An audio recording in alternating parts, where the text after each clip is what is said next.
Yohann Gillet, je voudrais qu'on revienne sur ce que disait Joseph Touvenel sur la haine anti-flic, comme il faut l'appeler, d'une certaine partie de la gauche. Dans l'hémicycle, vous y êtes souvent, vous le voyez, vous étiez présent sans doute quand ils ont refusé de se lever pour applaudir les policiers morts en service. Il y a bientôt un appel à manifester aussi de leur part.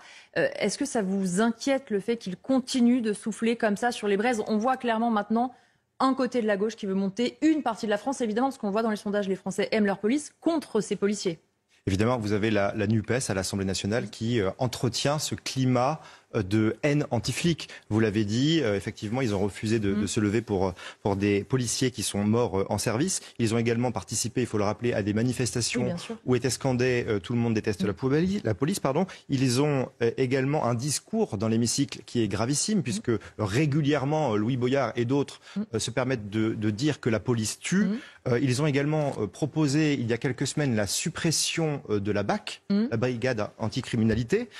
Et en plus, dans les communes qu'ils administrent, dans un certain nombre de ces communes, ils proposent également de désarmer la police municipale. Ou leur donnent moins de moyens, ne les utilisent pas, comme on l'a vu par exemple à Marseille ou à Grenoble. Tout à fait, parce qu'en fait, ils considèrent qu'il ne devrait pas y avoir de police, tout simplement. Et on l'a vu avec la suppression de la BAC qui a été proposée.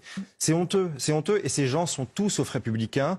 Et ils oublient aussi certaines choses, parce qu'en réalité, ils alimentent quoi avec cela? Ils alimentent leur fonds de commerce, on sait très bien, parce que la petite minorité de Français qui n'aiment pas la police, eh bien cette petite minorité, c'est leur électorat. Et donc, ils se permettent d'entretenir ce fonds de commerce, finalement.